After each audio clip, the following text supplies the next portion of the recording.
Kasako Media, tunaangazia maisha, tunaandika kesho.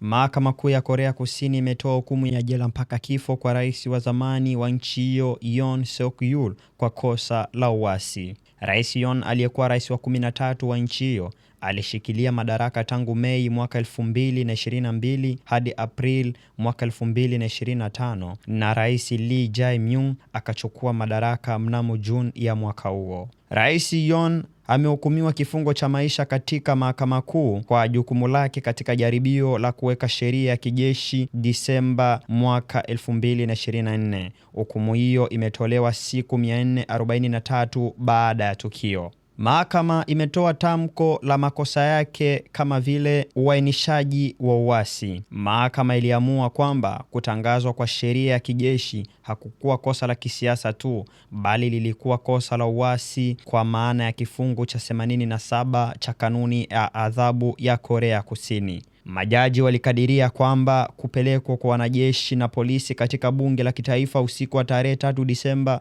mwaka 2024 kulikuwa na lengo la kulemaza bunge, taasisi muhimu ya utaratibu wa kikatiba. Jaji mkuu Ji Gui-yeon alisema kuwa kupeleka wanajeshi kuwazuia wabunge kupiga kura ya kukomesha sheria ya kijeshi kulikuwa kitendo cha vurugu cha kutosha kuleta sifa ya uhalifu huo.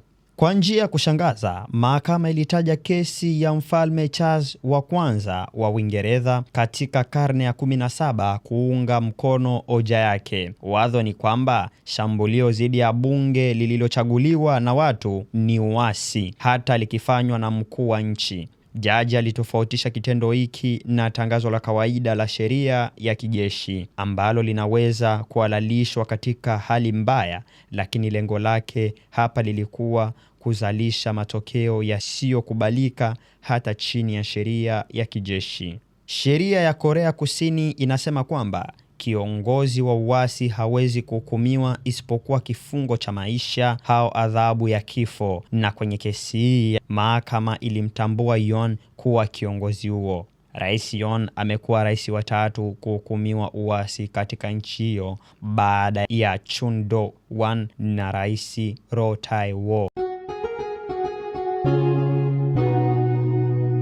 Kasako Media, tunaangazia maisha, tunaandika kesho.